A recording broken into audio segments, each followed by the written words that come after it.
संत महापुरुष कहते हैं कि जिस दिन इंसान यह समझ लेता है कि संसार में कुछ भी उसकी अपनी इच्छा से नहीं होता, सब कुछ परमात्मा के हुक्म से ही चलता है, उसी दिन से उसका दुख समाप्त होना शुरू हो जाता है। जब तक मन यह सोचता रहता है कि मैं कुछ कर सकता हूं, मैं अपने जीवन को अपनी इच्छा के अनुसार चला सकता हूं, तब तक वह चिंता, मोह और निराशा में उलझा रहता है।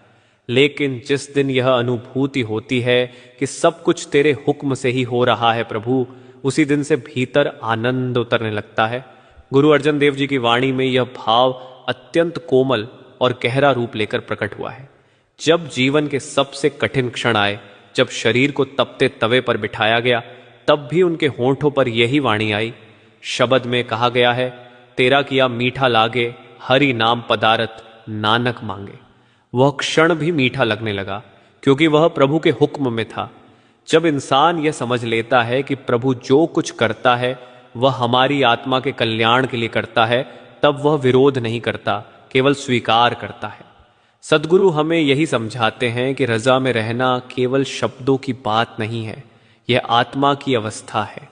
जब भीतर यह दृढ़ विश्वास बैठ जाता है कि जो कुछ भी हो रहा है वह प्रभु की मर्जी से हो रहा है, तब शिकायत अपने आप समाप्त हो जाती है। जीवन में फिर दुख और सुख दोनों एक समान लगने लगते हैं। कभी कभी जब कोई संकट आता है तो मन तुरंत कह उठता है, हे प्रभु, यह मेरे साथ क्यों? पर जिसने हुक्म को जान लिया वह यही कहता है, हे मालिक, जो तू करे वही अच्छा है।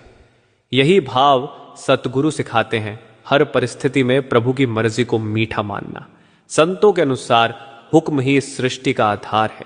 पत्ते का हिलना, हवा का चलना, वर्षा की बूंद गिरना, सब उसी हुक्म से है।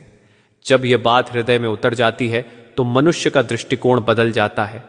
वह अब संसार को नहीं, प्रभु के खेल को देखने लगता है। एक बार एक सिख गुरु अर्जन देव जी से पूछने लगा, सदगुरु, जब सब कुछ प्रभु के हुक्म में है तो फिर हमें इतना दुख क्यों सहना पड़ता है? गुरु जी ने बड़ी कोमलता से कहा, बेटा, दुख भी उसी की मेहर का एक रूप है। जैसे कड़वी औषध शरीर के रोग को हरती है, वैसे ही दुख आत्मा के अहंकार को मिटाता है। जो यह समझ लेता है वह हर परिस्थिति में शांति पाता है। शब्द में कहा गया है, हुक्मे अंदर सबको, बाहर हुक्म न कोय, नानक हुक्मे जे बुझे तहुमे कहे न कोय। जब इंसान इस सच्चाई को समझ लेता है तो उसके भीतर का मैं समाप्त हो जाता है। अब वह जान लेता है कि मैं कुछ नहीं कर रहा, सब कुछ वह कर रहा है। यही वह क्षण है जब मन शांत होता है और आत्मा अपने मालिक से जुड़ने लगती है।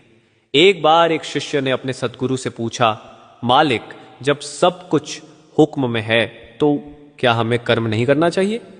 सद्गुरु मुस्कुराए और बोले, कर्म तो करना ही है बेटा, पर मन में यह भाव रखना है कि मैं नहीं, वही करवा रहा है। तब कर्म बंधन नहीं बनते, बल्कि मुक्ति का मार्ग बनते हैं। जब इंसान यह मान लेता है कि परिणाम प्रभु के हाथ में है, तब उसके जीवन से चिंता और भय समाप्त हो जाते हैं।